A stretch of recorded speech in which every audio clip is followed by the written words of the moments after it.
Hi යාළුවනේ. ඔයාලට කොහොමද? අපේ The Home Hacks පවුලට ඔයාලව සාදරයෙන් පිළිගන්නවා.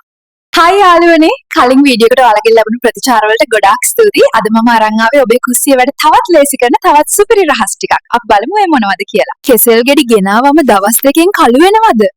කෙසෙල් ලැබරියේ නටුව ප්ලාස්ටික් කොලයකින් හෝ ඇලුමිනියම් ෆොයිල් එකකින් හොඳට ඔතලා තියන්න.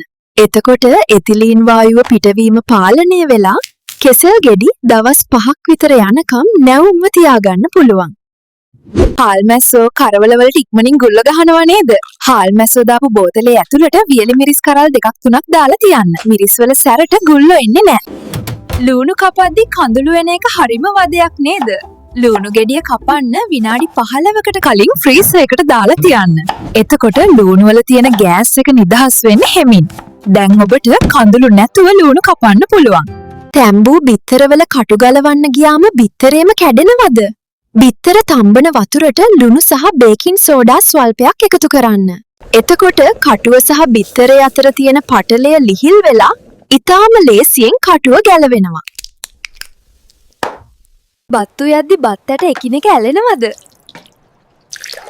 බත් ලිපේ තියන්න කලින් ලෙමන් යුෂ බින්දු කීපයක් එකතු කරන්න. එතකොට බත් ඇට ඇලෙන්නේ නැතුව හොඳට සුදුවට ලස්සනට තියෙනවා.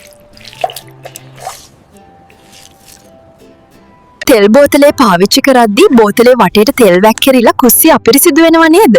බෝතලේ බෙල්ල වටේට රබර් පටියක් දාලා ටිෂු කෑල්ලක් රඳවන්න.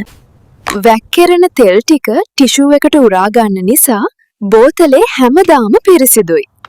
පරණ වුණු පාන් හෝ රොටි හයිය වෙලාද? ඒව රත් කරද්දී වතුර වීදුරුවකුත් මයික්‍රොවේව් එකේ තියන්න. වතුරෙන් එන හුමාලය නිසා පාන් පෙත්ත ආයෙත් අලුත් වගේ මූදු වෙනවා. How do we cry? Yay! එහෙනම් මං යනවා යාළුවනේ. මගේ වීඩියෝ එක හොඳයි නම් ලයික් එකක් දාලා කමෙන්ට් එකක් දාන්න, සබ්ස්ක්‍රයිබ් කරන්නත් අමතක වෙන්න එපා. බයි. දැන් අපේ channel එක subscribe කරලා bell icon එකත් click කරන්න. අපි අලුත් වීඩියෝ එකකින් ඉක්මනින්ම හමු වෙමු. සුබ දවසක්.